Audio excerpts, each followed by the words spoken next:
মুহাম্মাদুর রাসূলুল্লাহ সাল্লাল্লাহু আলাইহি ওয়াসাল্লাম খাতামাল্লাহু বিহিন নবুওয়া ওয়া হাকামান লা নবিয়্যা বা'দাহু বালাগাল উলা বিকামালিহি حسنت جميع خصاله صلوا عليه وآله তরিকায়ে আহলে সুন্নাত ওয়াল জামাত ফেডারেশনের উদ্যোগে আয়োজিত আজকের দ্বিতীয় বার্ষিক মাহফিলের সম্মানিত সভাপতি জনাব শফিকুল ইসলাম মাস্টার, হাজারাত উলামায়ে কেরাম, তুলাবায়ে ইজাম, ঝড় তুফান বৃষ্টি বাদলের মধ্যেও যারা আজকে এসেছেন তাদের সকলকে আমার পক্ষ থেকে হৃদয় নিংড়ানো ভালোবাসা, শুভেচ্ছা এবং অভিনন্দন জ্ঞাপন করছি। সবটুকুন শুকরিয়া আল্লাহ তাআলার জন্যে, যিনি আজকের বরকতপূর্ণ মাহফিলে আমাদেরকে আসার বসার তৌফিক মেহেরবানি করে ভিক্ষা দান করেছেন। সেজন্য আসুন আমরা সকলে একবার অবনত চিত্তে হৃদয়ের আবেগ অনুভূতি উজাড় করে সমবেত কণ্ঠে বলি আলহামদুলিল্লাহ। অগণিত অসংখ্য দরুদ ও সালাম আল্লাহর সৃষ্টির প্রধান আকর্ষণ, বিশ্বসভার সভাপতি, সকল নবী রাসূলগণের মাথার তাজ, শামসুল হিদায়াত, বদরুদ্দুজা, সৈয়দুস সাকালাইন, ইমামুল মুরসালিন, খাতামুন নবিয়্যিন ওয়াল মুরসালিন, আফতাবে নবুওয়াত, শাহনশাহে রিসালাত, সরকারে দো জাহাं, সুলতানুল মদিনা, নবিউল আম্বিয়া, হুজুরে আকরম, নূরে মুজাসসম, নূরুন আলা নূর, সৈয়দিনা হাবিবিনা শফিঈনা মাওলানা মুহাম্মদ সাল্লাল্লাহু আলাইহি ওয়াসাল্লামের উপর আল্লাহ তাবারাকা ওয়া তাআলা যাকে আজ থেকে প্রায় ১৫০০ বছর আগে প্রেরণ করেছেন, সর্বশ্রেষ্ঠ সর্বশেষ নবী ও রাসূল হিসেবে, যার পরে আজ পর্যন্ত পৃথিবীতে অবশ্যই কোনো প্রকার নবী কিংবা রাসূল অবশ্যই আসে নাই, অবশ্যই এখনো নাই, অবশ্যই কিয়ামত পর্যন্ত আসবে না। প্রিয় বন্ধুগণ, আপনারা তো মাহফিল করেন শীতকালে, আরে কথা বলেন, আর এখন জ্যৈষ্ঠ মাস, এটা হচ্ছে ভরা বর্ষা। তো বর্ষাকালে মাহফিল এমনিতেও অনিশ্চিত, আবার শুনলাম এক পশলা বৃষ্টিও হয়েছে, তারপর যে মাহফিলটা টিকে গেছে এটা আল্লাহর রহমত। এই মাহফিল তো টিকার কথা ছিল না। না, আমার জন্য বসে থাকলে আমিও কিছু পাবো না, তারাও কিছু পাবে না, সব পাগলের কাতারে যাবে। বসে আছে কোরআনের কারণে, ঠিক না? অনেক লোক হয়তোবা চলে গেছে বৃষ্টির ভয়তে, যারা চলে গেছে ওরা ঠকে গেছে, যারা বসে আছে তারা জিতে গেছে। এই বিশ্বাস আছে? প্রত্যেক শ্বাসে 10 নেকি পাচ্ছেন। মাহফিলে এসেছেন, সগীরা গুনাহগুলো মাফ হয়ে গেছে। যদি মুনাজাত করে যেতে পারেন কবিরা গুনাহ মাফ হবে। এই বিশ্বাস আছে? আমরা একটু পর দোয়া করব না? একক ভাবে না সম্মিলিত ভাবে? একক দোয়া কবুল হতেও পারে, সম্মিলিত দোয়া হবেই হবে। আমি একটা হাদিস শোনাচ্ছি। আল্লাহর হাবিব সাল্লাল্লাহু আলাইহি ওয়াসাল্লাম ইরশাদ করেছেন, মা রাফা'a কওমুন আকুফাহুম ইলাল্লাহি তাআলা ইয়াসআলুনাহু শাইআন ইল্লা কানা হাক্কান আলাল্লাহি আইয়াদা ফি আইদিহিম আল্লাযী সাআলু। আল্লাহর হাবিব ইরশাদ করেছেন, আমার উম্মতের কোন একটি দল যদি আল্লাহর কাছে সম্মিলিতভাবে হাত তুলে কিছু চায়, আল্লাহর উপর হক হয়ে যায়, তারা যা চায় তাদের হাতে আল্লাহ তাই দিয়ে দেয়। একটা আওয়াজ করে বলি সুবহানাল্লাহ। খুশি আছেন? এখন শয়তান তো ওয়াসওয়াসা দিবে যে একবার বৃষ্টি হয়েছে আর একবার তো হইতে পারে, মুনাজাতের আগে উঠাবার চেষ্টা করবে। আমরা শয়তানকে সুযোগ দিব না? নেক নিয়ত করে শয়তানের গালে চপেটাঘাত করব? আমরা নিয়ত করছি কিছুক্ষণ পরে খোলা আকাশের নিচে সম্মিলিতভাবে মুনাজাত করে গুনাহ মাফ করে নিষ্পাপ বেহেশতি আল্লাহওয়ালা হয়ে বাড়ি যেতে চাই। কারা কারা হাত তুলে আল্লাহকে দেখান, হাত লম্বা করেন। আল্লাহ কবুল করুক, মঞ্জুর। ডানে ভাবে যারা দাঁড়িয়ে আছেন, আমি জানি না আপনারা কে কে খান বাহাদুর আসানুল্লাহ নাতিপুতি, আল্লাহর ওয়াস্তে বসে যান, জায়গা করে নেন, প্রত্যেকেই বসে যান। যেখানে পানি নাই, ভিজা নাই, ওখানে বসে যান। আমার মনে হয় ঘাসেও বসতে পারেন। কিছু লোককে শয়তান এখনই পাকড়াও করছে, দুই একজন ওই দিক যাচ্ছে পিছন দিকে। কেউ দাঁড়িয়ে থাকবেন না, বসে যান। মাহফিলের পরিবেশ যত সুন্দর হবে, কবর জীবন তত সুন্দর হবে। প্রিয় ভাইরা, আমি কোরআন শরীফ থেকে একটা আয়াত তেলাওয়াত করেছি, আমার দিকে তাকান। এই আয়াতকে কেন্দ্র করে কিছু কথা বলবো আমি ইনশাআল্লাহ। আসুন তেলাওয়াতের মাধ্যমে আলোচনায় প্রবেশ করি। আউযু বিল্লাহি মিনাশ শাইতানির রাজীম। বিসমিল্লাহির রাহমানির রহিম। وَإِذِ ابْتَلَى إِبْرَاهِيمَ رَبُّهُ بِكَلِمَاتٍ فَأَتَمَّهُنَّ قَالَ إِنِّي جَاعِلُكَ لِلنَّاسِ إِمَامًا قَالَ وَمِنْ ذُرِّيَّتِي قَالَ لَا يَنَالُ أَهْدِ الظَّالِمِينَ। আল্লাহ তাআলা বলেন, বসেন বা স্টেজে আসেন। মাঠে যারা দাঁড়িয়ে আছে, আবারও বলছি, হয় মাঠ ছাড়ো নয় মাহফিলে বসো। যুবকদেরকে বলছি, বাচ্চাদেরকে বলছি, পরিবেশ নষ্ট করা যাবে না, কেউ দাঁড়িয়ে থাকবেন না। আমি খুব কম সময়ে কিছু কথা বলি, মুনাজাত করে দেব ইনশাআল্লাহ।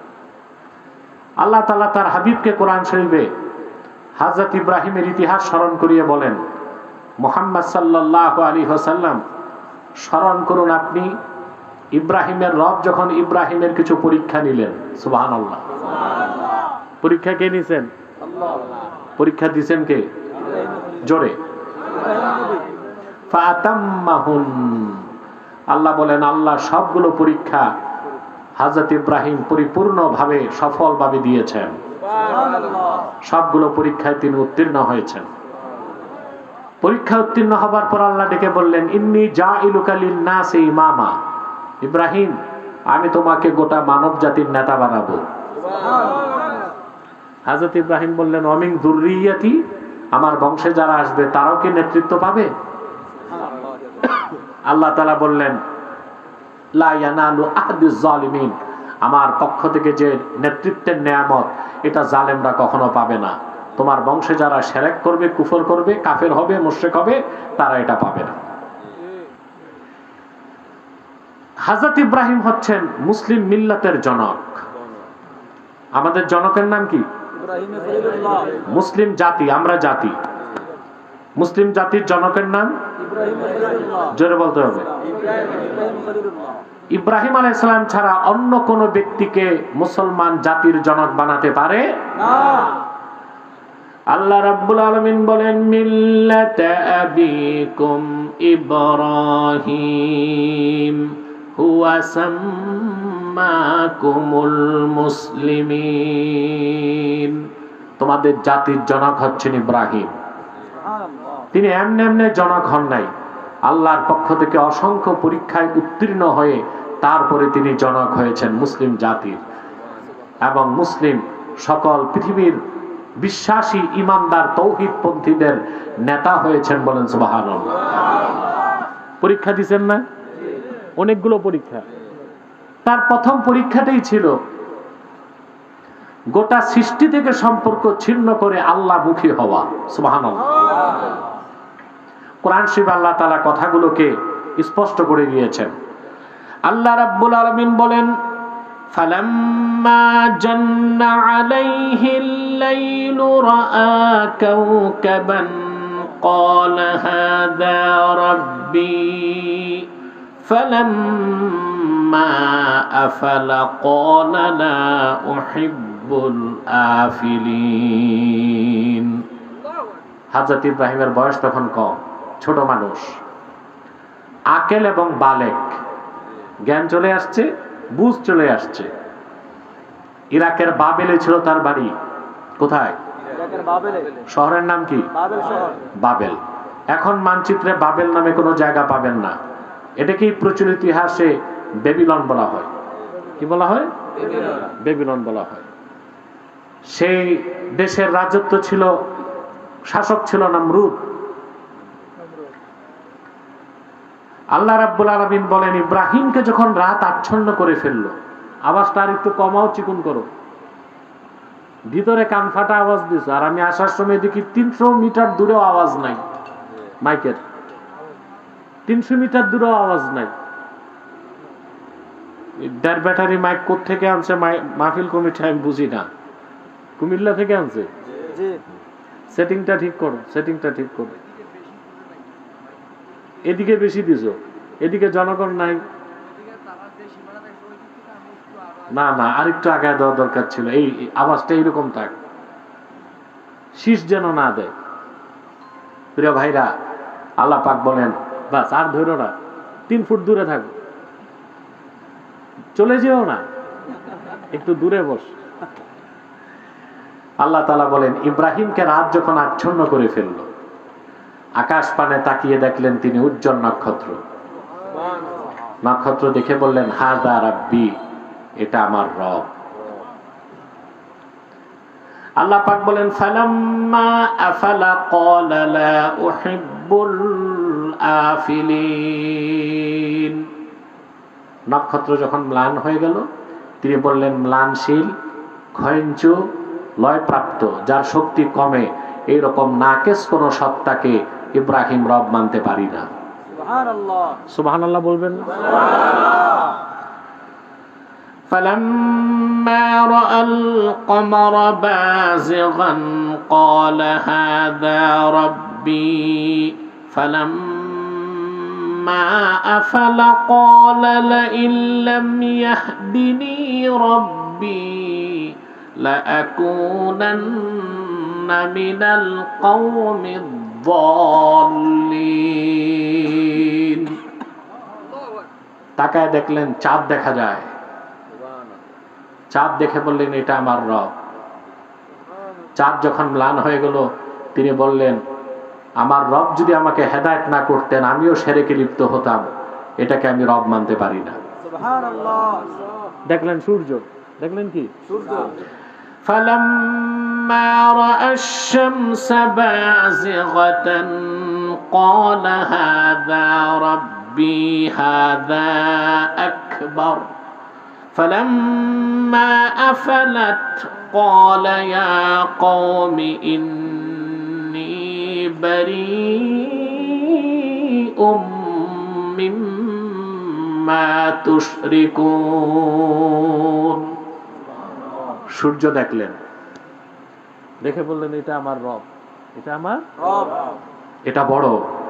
সূর্য যখন ডুবে গেল, তিনি বললেন, মুশরিকরা, পুত্তলিকরা, শিরকবাদীরা, তোমরা যেগুলোর সাথে আল্লাহকে শরীক করো, ওই সব শিরক থেকে আমি পবিত্র। আমি ইব্রাহিম সূর্যকে রব মানতে পারি না। বলেন সুবহানাল্লাহ।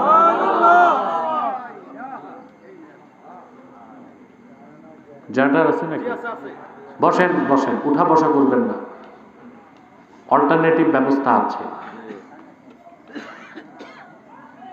সাউন্ডটা ঠিক করো।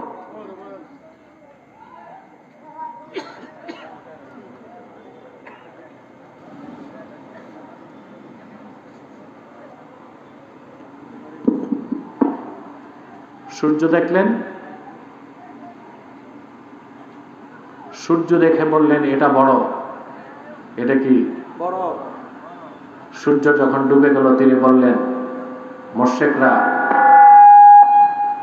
তোমরা মহান আল্লাহর সাথে যেগুলোকে শরীক করো, ওই সব সমস্ত প্রকার শিরক থেকে, অংশী থেকে আমি ইব্রাহিম পবিত্র। বলেন সুবহানাল্লাহ। ইব্রাহিম আলাইহিস সালাম খুব লক্ষণীয় বিষয়, আকীদার বিষয়।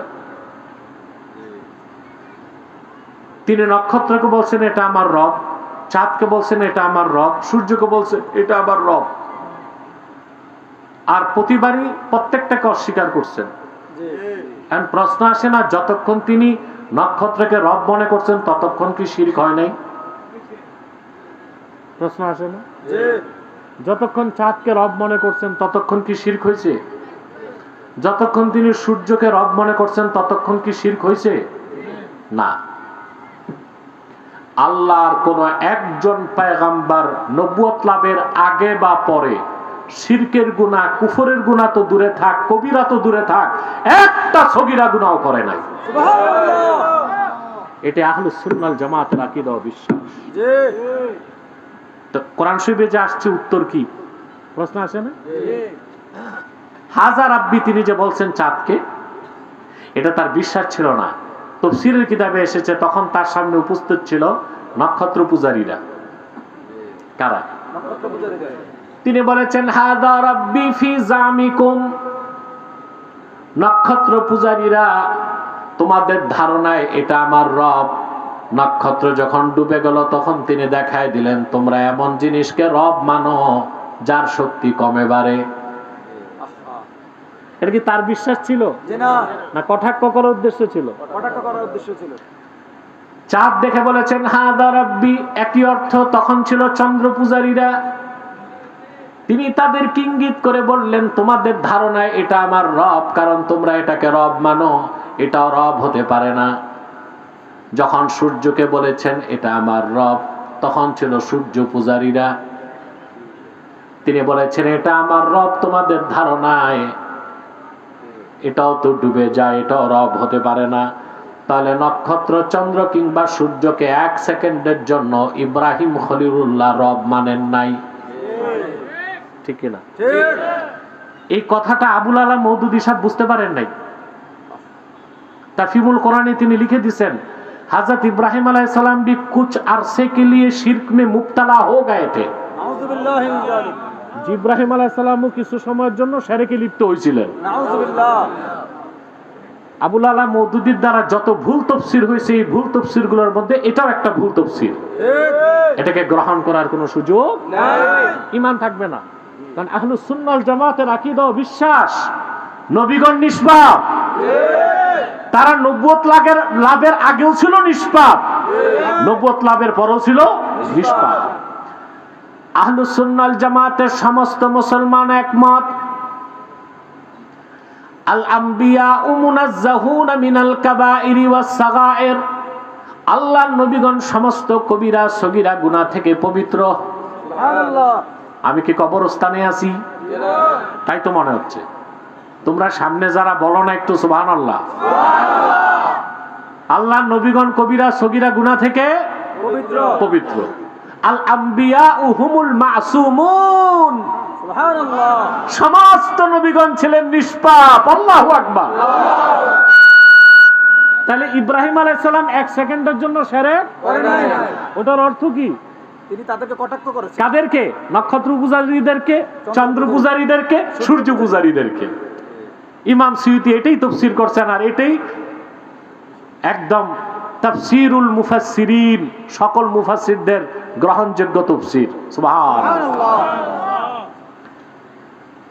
তারপর ইব্রাহিম আলাইহিস সালাম বললেন পত্তলিকরা, মূর্তি পূজারীরা আসলে রবকে শোনো। তিনি তখন বললেন ইন্নী ওয়াজ্জাহতু ওয়াজহিয়া লিল্লাযী ফাতারাস সামাওয়াতি ওয়াল আরদা হানিফাও ওয়া মা আনা মিনাল মুশরিকিন। পড়েন না আপনারা? কখন পড়েন? নামাজের মুসল্লা দ্বারা। মাইক ম্যান একটু বাড়াও। নামাজ শুরুর আগে একটু পড়েন না? কিন্তু অর্থ তো বুঝেন না। অর্থ বুঝেন না বলে নামাজে মজা পান না। নামাজে দাঁড়ায় চিন্তা ঢুকে রাজনীতি, খেলার মাঠ, বাজার, চায়ের স্টল। ঠিক কিনা? কারণ আপনি নামাজে দাঁড়াইছেন, আপনার দেহের কেবলা বানায় দিয়েছেন কাবাকে, কিন্তু দিলের কেবলা আল্লাহকে বানাতে পারেন নাই। সুবহানাল্লাহ। হযরত ইব্রাহিম এখানে দিলের কিবলা বানাইছেন কাকে? সব অস্বীকার করছেন। সব কি করছেন? তাওহীদ কি জিনিস তা শিখতে হবে কোরআন শরীফ থেকে। তিনি সব অস্বীকার করছেন। চাঁদ, না এটা রব না। নক্ষত্র, না এটা রব না। সূর্য, না এটা রব না। রবকে ইন্নী ওয়াজ্জাহতু ওয়াজহিয়া লিল্লাযী ফাতারাস সামাওয়াতি ওয়াল আরদা হানিফান ওয়া মা আনা মিনাল মুশরিকিন। সুবহানাল্লাহ। হযরত ইব্রাহিম দিলের কিবলা বানালেন কাকে? আল্লাহকে। আরো জোরে, আল্লাহকে। হাদিস সাক্ষ্য দেয় যতক্ষণ পর্যন্ত কোন ঈমানদার নামাজ পড়ার সময় তার দিল আল্লাহমুখী না হবে ততক্ষণ পর্যন্ত তার হৃদয়ে হুজুরি কলব আসবে না, আর তার নামাজ আদায় হয়ে যাবে কিন্তু নামাজ কবুল হবে না। আমরা যারা নামাজ পড়ি সবার নামাজ আদায় হয়। কি হয়? আদায় হয়, কবুল হয় না। কোন মুমিন যদি 40 দিনের নামাজ কবুল করাতে পারে, কতদিন? 40 দিন। 40 দিন পুরা হবার সঙ্গে সঙ্গে আল্লাহ তাআলা তার অন্তর থেকে মুনাফিকের সব রোগ বের করে দিবেন। সুবহানাল্লাহ। আল্লাহ প্রিয় বান্দা হিসেবে কবুল করে নেবেন। সুবহানাল্লাহ। তারপর নামাজের প্রতি তার এত ভালোবাসা তৈরি হয়ে যাবে 41 দিন শুরু হবার পর আর সে নামাজ ছাড়তে পারবে না। আপনারা 30 বছর নামাজ পড়েন, নামাজের প্রতি ভালোবাসা সৃষ্টি করতে পারেন নাই, ঠিক না? কথা বলে না। এই কোরআনে আল্লাহ ওয়াদা করছেন নামাজ মানুষকে গুনার কাছ থেকে বাঁচায়। কিন্তু আমরা দেখি আমাদের সমাজে এমন অনেক নামাজি আছে 30 বছর নামাজ পড়তে পড়তে কপালে বাটকারের মতো দাগ পড়ছে, কিন্তু সুদও খায়, ঘুষও খায়, চায়ের স্টলে বসে গিবত করে, বিচার আচারে বসলে 2 দিক থেকেই বিড়ি সিগারেটের প্যাকেট নেয়। দেখেন, কিন্তু আজান দিছে নামাজে আছে চলে গেছে। এর মানে তার 40 বছর ধরে নামাজ আদায় হচ্ছে, কবুল হচ্ছে না। নামাজ কবুল হইতে হবে, কি হইতে হবে? আল্লাহর বান্দা যখন নামাজে দাঁড়াবে তার দেহের কিবলা হবে কাবা, আর দিলের কিবলা হয়ে যাবেন স্বয়ং কাবার মালিক আমার আল্লাহ। তখন সে যে নামাজ পড়বে আল্লাহ রাব্বুল আলামিন ওই নামাজের বিনিময়ে তার অন্তরে আল্লাহর মারিফতের নূর জাগ্রত করে দিবে। হযরত ইব্রাহিম মুখাপেক্ষী হলেন কার? আল্লাহ। তিনি বললেন ইন্নী ওয়াজ্জাহতু ওয়াজহিয়া, আমি আমার চেহারাকে ফিরালাম লিল্লাযী, সেই সত্তার জন্য ফাতারাস সামাওয়াতি ওয়াল আরদা হানিফা, যিনি আকাশ ও জমিনকে সৃষ্টি করেছেন।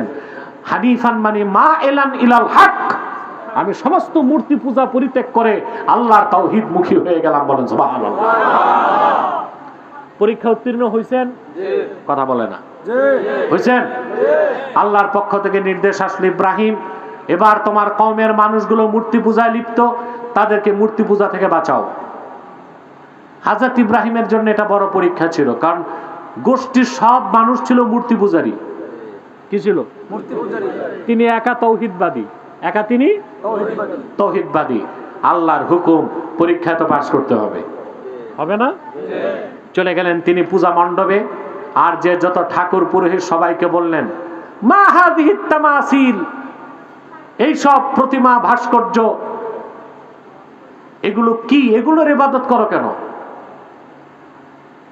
এগুলোর খোদা বানাইছো কেন? তো তারা একটা দলিল তো দিতে পারে নাই, একটা যুক্তি দিছে। কি দিছে? যুক্তি। ক্বালু ওয়াজাদনা আবাআনা লাহা আবিদিন। ইব্রাহিম মূর্তিগুলোর পক্ষে, পূজা করার পক্ষে কোনো যুক্তি নাই, দলিল নাই। বাবা দাদাদেরকে দেখছি এগুলো পূজা করতে, আমরাও পূজা করি। বলেন নাউজুবিল্লাহ। তাহলে বোঝা যায় দাদা বাবার কাজ যদি দলিল মোতাবেক হয় সেটা অনুসরণীয়, আর দাদা বাবার কাজ যদি দলিল মোতাবেক না হয় পরিত্যাজ্য, সেটা বর্জনীয়। দাদা বাবার কাজ যদি দলিল মোতাবেক হয় ওটা কি? অনুসরণীয়, গ্রহণীয়। আর দাদা বাবার কাজ যদি শিরক কুফর হয় ওটা বর্জনীয়, বর্জনীয়। আপনারা বাংলাদেশে দাদা বাবার দোহাই দিয়া কিছু অপসংস্কৃতি করতেছেন, এই যে পয়লা বৈশাখ, মঙ্গল শোভাযাত্রা করে না? কেন? আপনাদের বাবা দাদারা করছে। তারপরে স্মৃতিসৌধে যে পুষ্প অর্পণ করে না? আগের রাজনীতিবিদরা করছে, এখনকার ওনারাও করতেছে। আবার 21শে ফেব্রুয়ারি নগ্ন পদে কোথায়? শহীদ মিনারে। যেখানে যায় ওখানে কি শহীদরা আছে নাকি? না, ওদের স্মরণ করে। তো উচিত কি এই শহীদ মিনারে, এখানে শহীদরা তো নাই, আছে কবরস্থানে। তো শহীদ মিনারে যাবে না কবরস্থানে যাবে? তো যায় কই? ফজর নামাজ বাদ দিয়া নগ্ন পদে ফুল নিয়া ওখানে যে অর্পণ করে, এটার নাম দিয়েছে বাঙালি সংস্কৃতি। তাহলে বোঝা যায় ইব্রাহিম আলাইহিস সালামের জমানায় ওরা শিরকি কাজ করতো সংস্কৃতির দোহাই দিয়া, আর এখন যারা শিরকি কাজ করতেছে এরাও দোহাই দিচ্ছে কি? সংস্কৃতি। বলে বাঙালি সংস্কৃতি এটা, এখানে কোনো প্রশ্ন চলবে না। বলেন নাউজুবিল্লাহ। করা যাবে? সংস্কৃতির নামে বাপদাদার কাজ করা যাবে? হযরত ইব্রাহিম বললেন, তাহলে তোমরা মূর্তি পূজা ছাড়বা না? তারা বলল, না, আমরা ছাড়তে পারবো না। তিনি তখন বিপ্লবের ডাক দিলেন। সুবহানাল্লাহ। তিনি বললেন, তাল্লাহি লা আকিদান্না আসনামাকুম বা'দা আন তুওয়াল্লু মুদবিরিন। আল্লাহর কসম, তোমরা বাড়ি যাবার সাথে সাথেই তোমাদের এই হাতে বানানো খোদা নামের বেহুদাগুলোর ব্যাপারে আমি চূড়ান্ত সিদ্ধান্ত গ্রহণ করব। সুবহানাল্লাহ। সুবহানাল্লাহ কইবা না?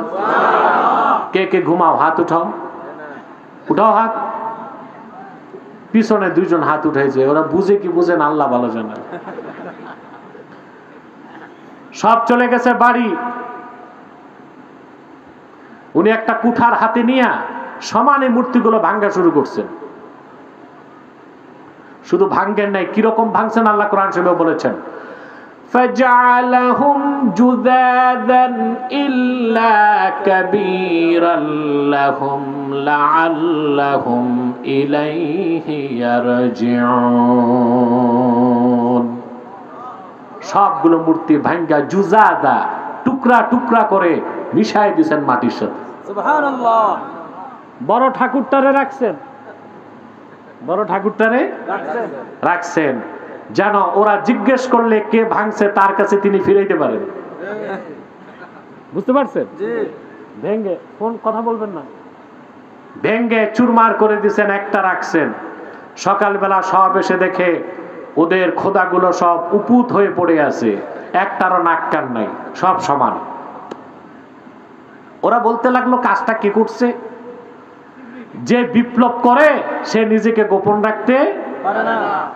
সবাই বলতে লাগলো, ক্বালু সামি'না ফাতান ইয়াযকুরুহুম ইউক্বালু লাহু ইব্রাহিম। লোকেরা বলল, আমরা একজন যুবকের নাম শুনেছি, যুবকটা মূর্তিগুলোর সমালোচনা করে, তাকে লোকেরা ইব্রাহিম বলে ডাকে, এটা তার কাজ ছাড়া কারো কাজ হইতে পারে না। ডাকা হলো ইব্রাহিম আলাইহিস সালামকে। এই সপ্তাহের পরীক্ষা ছিল কি না? কথা বলে না। তিনি যখন মূর্তিগুলো ভাঙছেন তার কোন দল ছিল? সহযোগী ছিল? কার নির্দেশ ছিল? কার? আল্লাহর প্রতিটা পরীক্ষায় কিভাবে তিনি উত্তীর্ণ হলেন। সুবহানাল্লাহ। ডাকা হলো তাকে, তিনি পালায়ে যান নাই, পালায়া আসছেন তিনি। লোকেরা বলল, ইব্রাহিম এই কাজটা তুমি করছো? তিনি বলছেন, যে বড় সে করছে, যদি তারা কথা বলে তাদের থেকে জিজ্ঞেস করো। এখন মূর্তি পূজারীরা সব হতভম্ব হয়ে গেছে, কারণ ওদের হাতে বানানো খোদা সব বোবা, একটাও কথা বলতে পারে না, একটাও কথা বলতে পারে না। চলে গেল সংবাদ নমরুদের কাছে। এবার আসলে ইব্রাহিম নবীর উপর কঠিন ভয়ানক পরীক্ষা। নমরুদের ক্যাবিনেট ছিল, সেই ক্যাবিনেটের সিদ্ধান্ত হয়েছে, হাররিকুহু ওয়ানসুরু আলিহাতাকুম ইন কুনতুম ফাইলিন। ইব্রাহিমের একটাই শাস্তি, তাকে ধরে আগুনে জ্বালায় দাও। যদি তোমরা তোমাদের উপাস্যদেরকে খুশি করতে চাও তাহলে এই কাজটাই করো। অগ্নিকুণ্ড নির্মাণ করা হলো বিশাল। হযরত ইব্রাহিমকে পাকড়াও করে আনা হলো, হাত পা বাঁধা হলো। সেই যুগে কাঠের কামান ছিল, তার নাম ছিল মিনজানিক। কি নাম? আমাদের দেশের বক্তারা বলে চরক গাছে বসাইছিল, এরকম কোনো কথা কিতাবে নাই। কাসাসুল কোরআনে ইবনে কাসির লিখেছেন সেটা ছিল মিন জানিক, যার বহু বচন মাজানিক, কাঠের তৈরি কামান। এটার বাংলা করতে পারেন নিক্ষেপক। কি আগুনের কাছে তো যেতে পারে না, দূর থেকে তাকে আগুনে দিতে হবে। কাঠের কামান বানানো হলো, হাতলের মধ্যে ইব্রাহিমকে বসানো হলো, সামনে আগুন দাও দাও করে জ্বলছে। আল্লাহ পরীক্ষা নিতে ছাড়লেন না, আবার জিবরিল পাঠিয়ে দিয়েছেন। জিবরিল এসে বললেন, ইব্রাহিম পয়গম্বর, আমি আল্লাহর ফেরেশতা জিবরিল। আল্লাহ তাআলা আমাকে 600 পাখা দান করেছেন। পাখার ঝাপটা দিলে নমরুদ, তার রাজত্ব, আগুন সব মাটির সাথে মিশে যাবে। আলাকা হাজাতুন ইয়া ইব্রাহিম, আমার সাহায্যের দরকার হলে আমার কাছে বলো। আল্লাহর পয়গম্বর ইব্রাহিম পাল্টা জবাব দিলেন, রে জিবরিল, হাজাতুন লাকা আও ইলা হাজাতুন ইলাইকা আও ইলাল্লাহ। সুবহানাল্লাহ, আমার সাহায্যের দরকার আছে, সেই সাহায্য তোমার কাছে চাইবো না, যে আল্লাহর ভালোবাসায় আগুনে যাচ্ছি সে আল্লাহ রাব্বুল আলামিনের কাছেই চাইবো। পরীক্ষায় উত্তীর্ণ হয়েছিলেন? সুবহানাল্লাহ বলবেন না? জিবরিল চলে গেছে। সুবহানাল্লাহ। কাঠের কামান ঘুরলো, রশি কেটে দেওয়া হলো, ছিটকে তিনি চলে গেলেন আগুনে। আগুন তার শরীরে লাগার আগেই তিনি পড়তে লাগছেন, হাসবিয়াল্লাহু ওয়া নি'মাল ওয়াকিল। আল্লাহ আমার জন্য যথেষ্ট, তিনি সর্বোত্তম অভিভাবক। আরেকবার বলেন সুবহানাল্লাহ। এটা বুখারী শরীফের হাদিস। আল্লাহর হাবিব সাল্লাল্লাহু আলাইহি ওয়াসাল্লাম ইরশাদ করেছেন, হাসবিয়াল্লাহু ওয়া নি'মাল ওয়াকিল ক্বালাহা ইব্রাহিম হিনা উলকিয়া ফিন-নার। হযরত ইব্রাহিমকে যখন আগুনে নিক্ষেপ করা হয়েছে, আল্লাহর পয়গম্বর ইব্রাহিম আল্লাহর আকাশের নিচে প্রথমেই দোয়াটা পড়ছেন, হাসবিয়াল্লাহু ওয়া নি'মাল ওয়াকিল। আল্লাহ আমার জন্য যথেষ্ট, তিনি সর্বোত্তম অভিভাবক। বলেন সুবহানাল্লাহ। এই দোয়াটা পড়বেন বিপদ আসলে না বিপদ আসার আগে? বিপদ আসলে তো চলেই আসলো, আর যদি আগে পড়েন তো বিপদ আর আসবে না। পুরা দোয়াটা হাদিস শরীফে আছে, আমি বলবো? আমার সাথে পড়েন, হাসবিয়াল্লাহু লা ইলাহা ইল্লা হুয়া আলাইহি তাওয়াক্কালতু ওয়া হুয়া রাব্বুল আরশিল আযীম। হাদিস সাক্ষ্য দেয়, কোন মুমিন যদি সকালে ফজরের নামাজের পর 7 বার পড়ে, মাগরিব নামাজের পর যদি, আপনাদের এলাকায় শয়তান আছে, একেবারে বড় মাপের শয়তান আছে। ওই যে মিনায় শয়তানকে পাথর মারে না, ওর চেয়ে বড় শয়তান আছে। এতবার ডিস্টার্ব হবে কেন বলেন?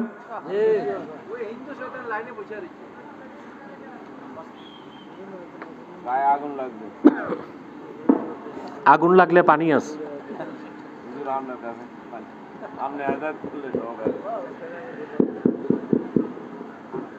আল্লাহ কারীম, খুব কষ্ট হয়ে যাচ্ছে আপনাদের। আর কিছু সময়, একটা পর্যায়ে যে আমি ছেড়ে দিব যেন বিষয়টা বুঝতে পারেন। সকালে 7 বার, মাগরিবের পর 7 বার কেউ যদি দোয়াটা পড়ে, হাসবি আল্লাহু লা ইলাহা ইল্লা হু আলাইহি তাওয়াক্কালতু ওয়া হুয়া রাব্বুল আরশিল আযীম, 24 ঘন্টার জন্য সে আল্লাহর হিফজ ও আমানে চলে যাবে। বুলেট, বোমা, গুলি, জাদু টোনা, আপদ বিপদ কিছুই তার স্পর্শ করতে পারবে না। পড়বেন? ফজর নামাজ বাদ দিয়া, মাগরিব বাদ দিয়া, না নামাজের পরে পড়বেন তো ইনশাআল্লাহ। হযরত ইব্রাহিম আগুনে রইলেন। ইমাম তাবারির মতে তাবারিখে তাবারিতে তিনি লেখেন 3 দিন, কোন বর্ণনায় 7 দিন, কেউ কেউ বলছেন 40 দিন, ওটা মওযু রওয়ায়াত। 3 দিন বা 7 দিন পর তিনি আগুন থেকে বেরিয়ে আসলেন, গায়ের একটা পশমও জ্বলে নাই। কাসাসুল কোরআনে ইবনে কাসির লেখেন, ইব্রাহিম আলাইহিস সালামকে আগুনে দেওয়ার পর আজার প্রাসাদের ছাদে উঠছে, কি অবস্থা দেখতে। সে তাকায় দেখে আগুনের কুণ্ডলের মধ্যে সবুজ বাগানে হযরত ইব্রাহিম হাঁটতেছেন।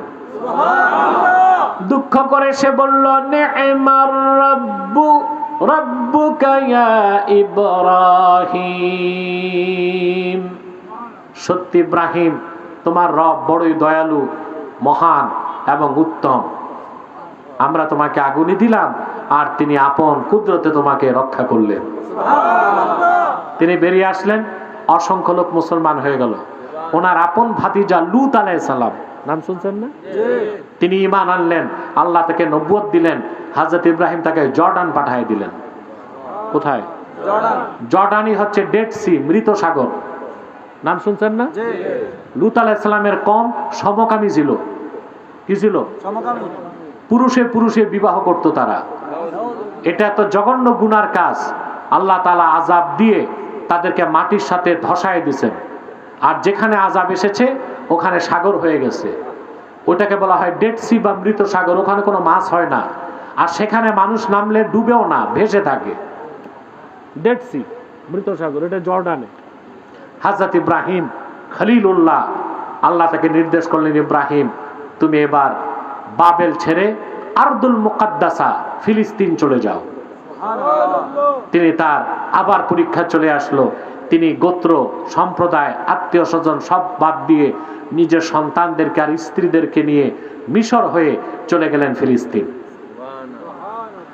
পরীক্ষা বন্ধ হয়নি, আবার পরীক্ষা চলে আসলো। আল্লাহ ডেকে বললেন, ইব্রাহিম তুমি তোমার স্ত্রী হাজেরাকে আর বড় সন্তান ইসমাইলকে মক্কায় রেখে আসো। তখন মক্কার নাম ছিল বাক্কা। কি ছিল? বাক্কা। বাক্কা ইয়াবুক্কু তাবুক্কু মানে চূর্ণ করা। কি করা? চূর্ণ করা। সুমিয়াতিল মাক্কাতু বিবাক্কা লিআন্নাহা তাবুক্কু আনাকাল জাবাবিরা। মক্কাকে বাক্কা বলা হয়েছে এই জন্যে, যত অত্যাচারী শাসক মক্কায় ঢুকতে চেয়েছে মক্কা তাদের গর্দানকে চূর্ণ করে দিয়েছে।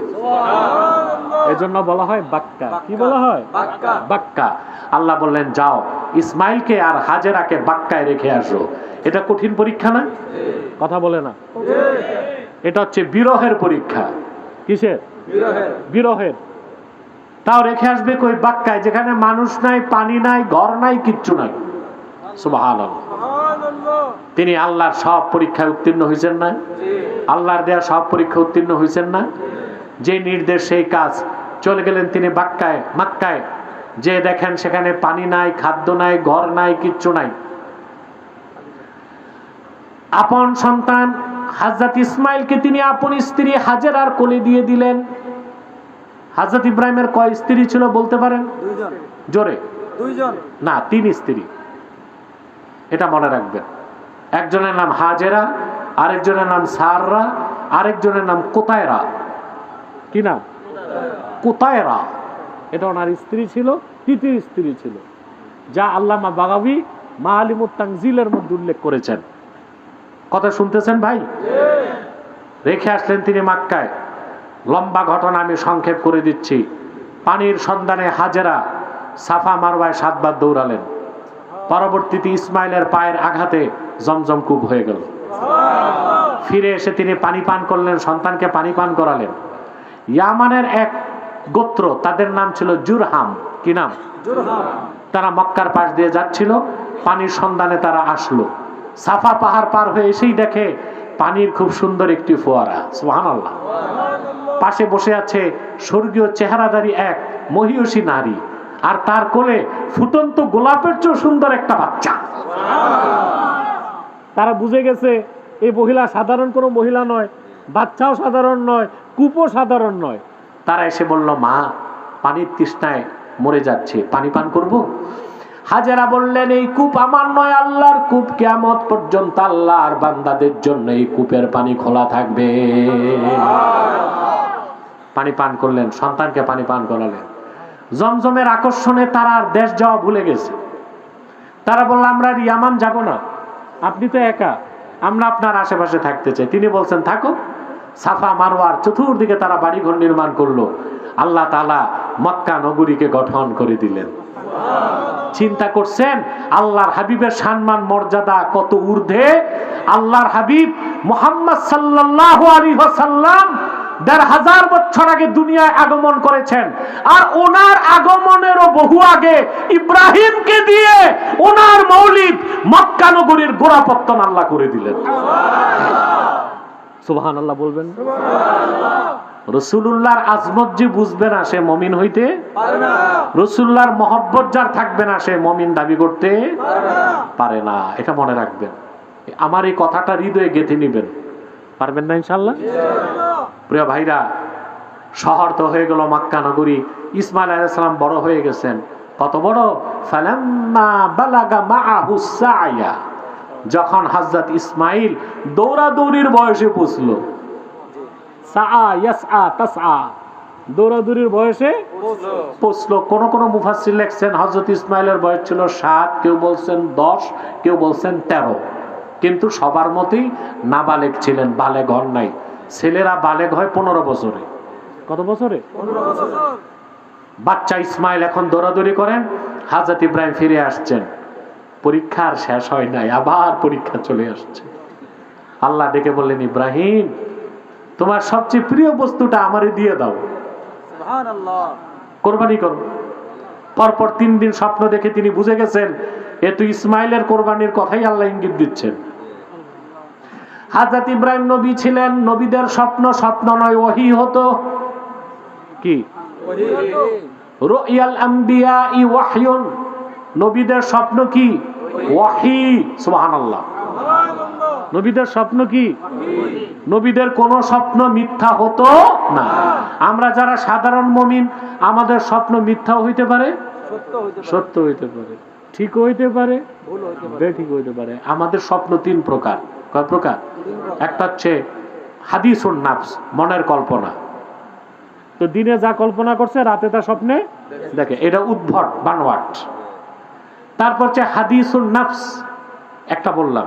দ্বিতীয়টা হচ্ছে তাসউইলুশ শয়তান, শয়তান আবার স্বপ্ন দেখায়। কি দেখায়? দেখেন না কিছু কবিরাজ বের হইছে, জড়িবুটা দেওয়ার বলে আমি স্বপ্নে পাইছি। কিসে পাইছি? স্বপ্নে পাইছি। আরেকটা হচ্ছে রুয়া সালেহা, সত্য স্বপ্ন, মুবাশশিরাত, এটা আল্লাহর পক্ষ থেকে মুমিনকে দেখানো হয়। সত্য স্বপ্ন মুমিনরাও দেখে, সত্য স্বপ্ন কাফেররাও দেখতে পারে। কিন্তু নবীগণ যত স্বপ্ন দেখতেন শুধু স্বপ্ন ছিল না, সেটা হয়তো ওয়াহী। হযরত ইব্রাহিম বুঝে গেছেন আমারে তো আল্লাহ স্বপ্নে নির্দেশ করছেন ইসমাইলকে জবাই করতে।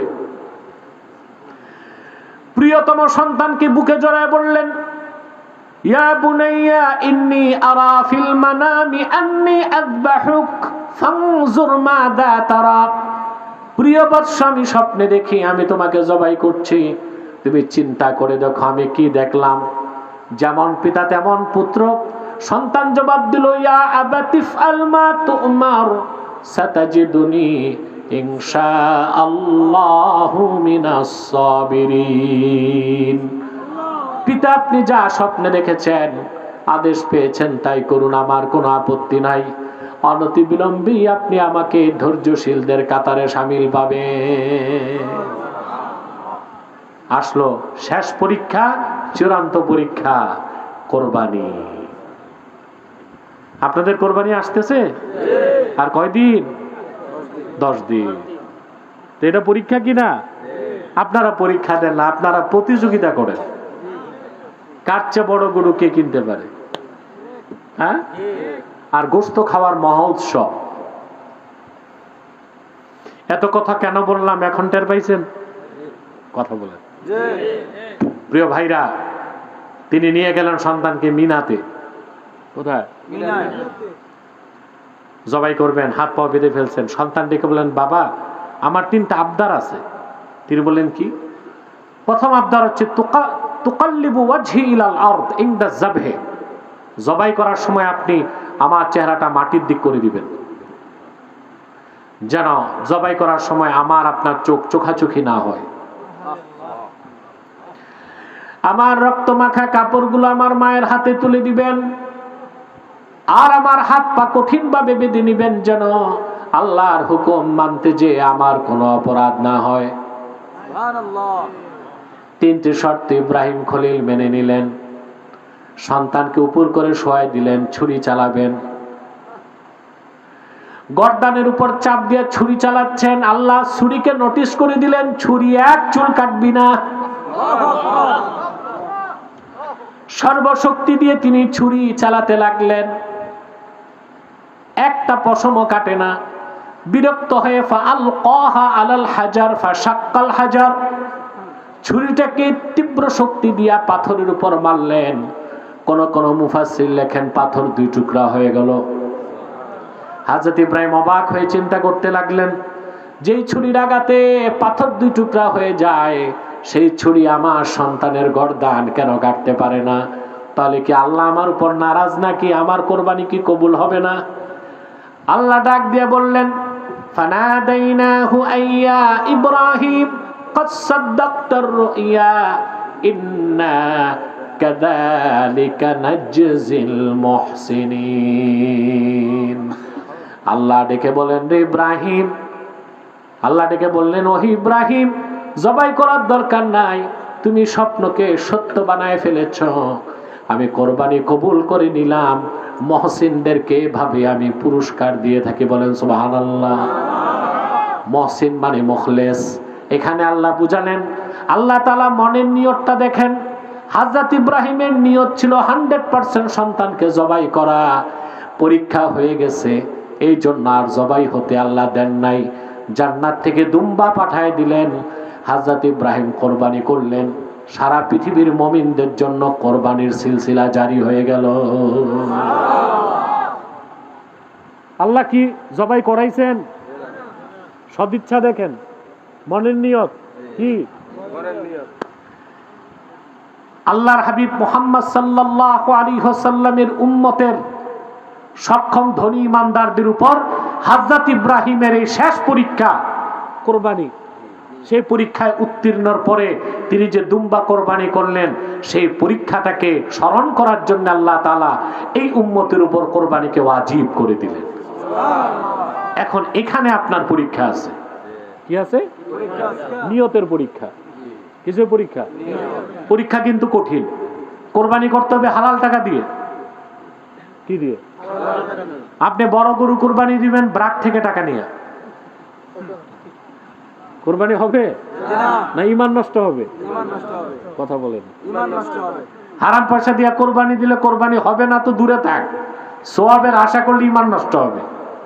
তাহলে আপনার প্রথম পরীক্ষা হচ্ছে টাকাটা হইতে হবে হালাল। 2 নাম্বার, নিয়ত থাকবে পরিপূর্ণ বিশুদ্ধ। কার খুশির জন্য?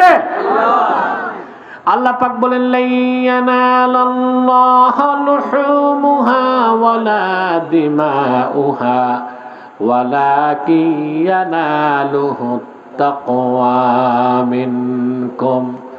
কখনোই তোমাদের পশুর গোশত রক্ত আল্লাহর কাছে পৌঁছে না, বরং তোমাদের অন্তরের তাকওয়া, কতটুক সহি নিয়ত ছিল সেটাই আল্লাহর কাছে পৌঁছে। ঠিক কিনা বলেন? সে কোরবানির প্রস্তুতি নিছেন? কথা বলেন। বড় গরু কিনবেন পারলে সমস্যা নাই, নিয়তটা ঠিক থাকতে হবে। ঠিক কিনা? আর এই কোরবানির মাধ্যমে আমরা কি পরীক্ষা দেই? ইব্রাহিম আলাইহিস সালামের পরীক্ষাগুলোকে স্মরণ করি যে হযরত ইব্রাহিম আলাইহিস সালাম তার জান, তার মাল, তার সন্তান সবকিছু কোরবান করছেন, উৎসর্গ করছেন কার খুশির জন্য? আল্লাহ। আপনি যদি মুসলিম হতে চান, আপনাকেও ঈমানের পরীক্ষায় উত্তীর্ণ হতে হবে। আপনার সবকিছু আল্লাহর জন্য উজাড় করতে, উৎসর্গ করার জন্য প্রস্তুত থাকতে হবে। তাহলে আপনি খাঁটি মুমিন হবেন, খাঁটি মুসলিম হবেন। হযরত ইব্রাহিমের পরীক্ষায় তিনি উত্তীর্ণ হয়েছিলেন। উম্মতে মুহাম্মাদী হিসেবে আল্লাহ তাআলা আমাদেরও পরীক্ষা নিতে পারেন। সেই পরীক্ষার জন্য আমাদের প্রস্তুত থাকতে হবে। আমাদের সবচেয়ে বড় পরীক্ষা সেটা হচ্ছে আমরা আল্লাহকে জানমাল থেকে বেশি ভালোবাসি কিনা, সেটা দেখানোর বিষয়। ঠিক কিনা বলেন? সেই সময় আসলে দেখাতে পারবো না ইনশাআল্লাহ। আল্লাহ তার হাবিব মুহাম্মদ সাল্লাল্লাহু আলাইহি সাল্লামের ভালোবাসা জানমাল সবকিছুর চেয়ে, সন্তান সন্ততি সবকিছুর চেয়ে বেশি হতে হবে। যদি না হয় আপনি মুমিন হতে পারবেন না। অতএব হযরত ইব্রাহিম ঈমানের পরীক্ষা উত্তীর্ণ হয়েছেন, আমাদেরকেও ঈমানের পরীক্ষায় উত্তীর্ণ হয়ে খাঁটি মুসলিম হতে হবে। সেই পরীক্ষাগুলোর স্মরণের জন্য আল্লাহ তাআলা কোরবানির ব্যবস্থা করেছেন। কোরবানি দেওয়া মানে শুধু গোশত খাওয়া নয়। হযরত ইব্রাহিম কিভাবে আত্মসমর্পণ করেছেন সেই শিক্ষা গ্রহণ করে আমাদেরকেও আল্লাহর সামনে আত্মসমর্পণের প্রস্তুতি নিতে হবে। পারবো না ইনশাআল্লাহ? আল্লাহ আমাদেরকে কবুল করুক, আল্লাহ আমাদেরকে মঞ্জুর করুক। সাদাকাল্লাহুল আযীম ওয়া সাদাকা রাসূলুহুন নবিয়ুল কারীম ওয়া নাহনু আলা যালিকা মিনাশ শাহিদিন ওয়াশ শাকিরিন ওয়ালহামদুলিল্লাহি রাব্বিল আলামিন। আমি আর আপনাদেরকে কষ্ট দিচ্ছি না, দূরে বসো, হাত লেগে না, ওদিক তাকায় বসো। আপনারা বিভিন্ন দলমতের লোক আছেন না? জিটাও তো ঠিক মতো বললেন না। আপনাদের মধ্যে মতভেদ আছে তো, থাকতেই পারে। কেউ জামাত, কেউ বিএনপি, কেউ এনসিপি, কেউ আওয়ামী লীগ, কেউ আলিয়া, কেউ কওমি, আছে না? কেউ সাদা টুপি, কেউ কালো টুপি, কেউ গোল টুপি, কেউ লম্বা টুপি। থাকুক, মতভেদ আছে, থাক, সমস্যা নেই। তিনটা স্বার্থে এক হইতে হবে। কটা স্বার্থ মনে রাখবেন? ইসলামের স্বার্থ রক্ষায় আমরা সব এক থাকবো। মুসলমানদের মৌলিক দাবিগুলো আদায়ে আমরা সব এক হব। আর বাংলাদেশের স্বাধীনতা রক্ষায় আমরা সব এক হব। আমাদের এই তিনটি স্বার্থের বিরুদ্ধে কাজ করতেছে তিনটি অমুসলিম সম্প্রদায়। তার মধ্যে সবচেয়ে নিকৃষ্ট হচ্ছে কুখ্যাত কাদিয়ানি সম্প্রদায়। নিঃসন্দেহে তারা কাফের এবং অমুসলিম। তাদেরকে যারা কাফের বলবে না, তারাও কাফের, ঠিক কিনা? তারা মানুষকে ধোঁকা দেয়। মুসলমানদের মতো দাড়ি রাখে, টুপি লাগায়, তাই বলে মুসলমান হবে? মুসলমানদের মতো নাম রাখে, তাই বলে মুসলমান হবে? আরে ভাই, দাড়ি রাখলে কেউ যদি মুসলমান হতে পারতো তো রবীন্দ্রনাথ ঠাকুরের চেয়ে বড় মুসলমান কে হইতো? সে কি মুসলিম ছিল না অমুসলিম? টুপি লাগালে মুসলমান হওয়া যায়? দিল্লি পার্লামেন্টে হিন্দু এমপিরাও তো টুপি লাগায়, থেকে মুসলিম হবে? নাম রাখলে মুসলমান হওয়া যায়? এক শয়তান বোতলে পেশাব করে উপরে নাম লেখছে শরবত, ওটা কি শরবত হবে? ভিতরে কি? তদ্রুপ কাদিয়ানীরা কাফের। আব্দুল আউয়াল, আব্দুস সামাদ, মোবাশ্বের আলী, কবির চৌধুরী, শাহরিয়ার কবির, নিঝুম মজুমদার, এসব নাম রাখার দ্বারা তারা মুসলমান হতে পারে না। আমার ভাইরা, আমার বন্ধুরা, আমার আল্লাহ ও নূর নবীজি আমার মুহাম্মদ মুস্তাফা সাল্লাল্লাহু আলাইহি ওয়াসাল্লামের ইসলাম ও কোরআনের হাজার হাজার হাজার বছর পরে বর্তমান ভারতের কুখ্যাত পাঞ্জাবের, কুখ্যাত গুরুদাসপুরের, কুখ্যাত কাদিয়ানে ইংরেজ আমলে এক শয়তান নিজেকে নবী দাবি করছে। চিল্লায় বলেন নাউজুবিল্লাহ। ওই শয়তানটার নাম রেখেছিল তার বাপ মির্জা গোলাম আহমদ কাদিয়ানি। সাবধান, তাকে গোলাম আহমদ বলা যাবে না, কারণ গোলাম আহমদ অর্থ আহমদ এর গোলাম। কোন কাফের কোনদিনও গোলাম আহমদ এর গোলাম হতে পারে না। আর কাদিয়ানের কাজ্জাব ছিল শেষ দরজার কুখ্যাত কাফের। সে গোলাম আহমদ এর গোলাম ছিল না, সে ছিল কুখ্যাত শয়তানের কুখ্যাত গোলাম। কথা বুঝতে পারছেন? কাদিয়ানের কাজ্জাব, মিথ্যা নবুয়তের দাবিদার, ইংরেজদের পা চাটা গোলাম মির্জা গোলাম শয়তান কাদিয়ানির উপর গজব এসেছে 1908 সালে। যখন গজব এসেছে, কাদিয়ানের কাজ্জাব, মিথ্যা নবুয়তের দাবিদার মির্জা গোলাম শয়তান কাদিয়ানি 1908 সালে ধ্বংস হয়ে কুখ্যাত জাহান্নামের কুখ্যাত কুকুরে পরিণত হয়েছে। তার অনুসারীরাও ধ্বংস হয়েছে। বর্তমানে কিছু কাদিয়ানি বাংলাদেশে আছে। নাম পরিবর্তন করে করে তারা মিথ্যা পরিচয় দেয়। কখনো নিজেদের পরিচয় দেয় আহমদি জামাত, কখনো বলে আহমদিয়া জামাত, কখনো বলে আহমদি সম্প্রদায়, কখনো বলে আহমদিয়া সম্প্রদায়, কখনো বলে আহমদি মুসলিম জামাত, কখনো বলে আহমদিয়া মুসলিম জামাত।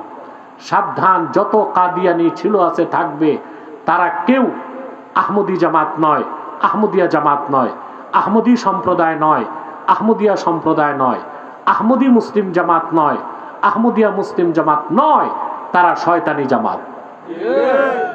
কুখ্যাত জাহান্নামের কুখ্যাত কুকুরের দল। আমাদের সকল দলের একটাই দাবি, অনতিবিলম্বে স্বাধীন বাংলায় শয়তান কাদিয়ানীদেরকে রাষ্ট্রীয়ভাবে অমুসলিম ঘোষণা করতেই হবে, করতেই হবে, করতেই হবে। এই দাবি আদায় যদি জান ও মাল দেবার ডাক আসে, কারা কারা প্রস্তুত আছেন হাত তুলে দেখা।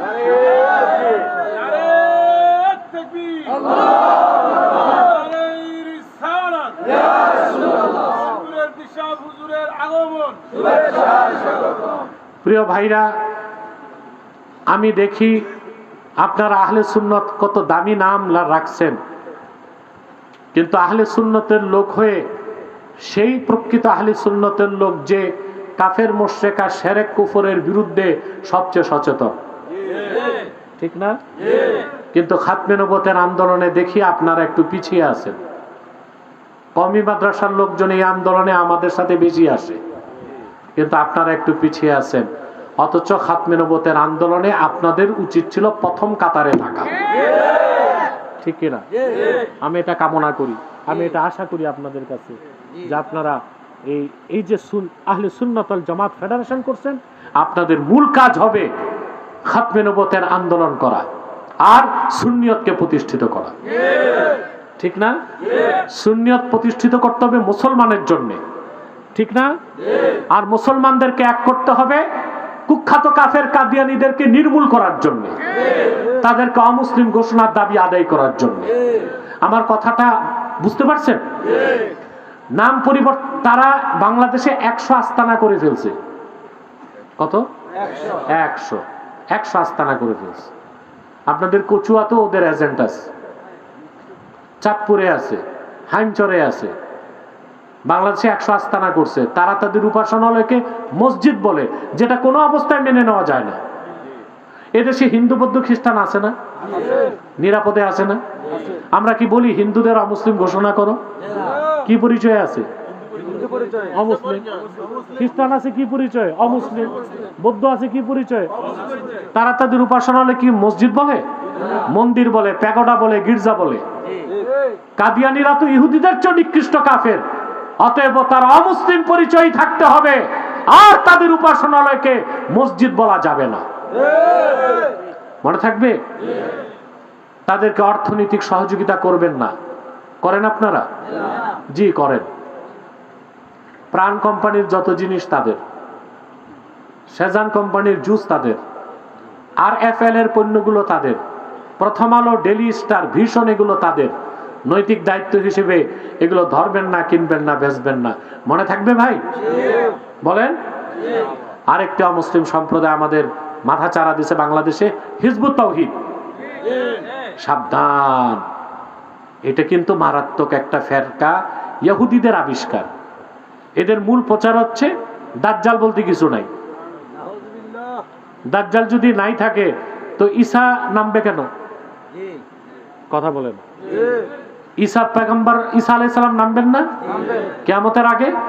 কেন? দাজ্জালকে হত্যা করতে।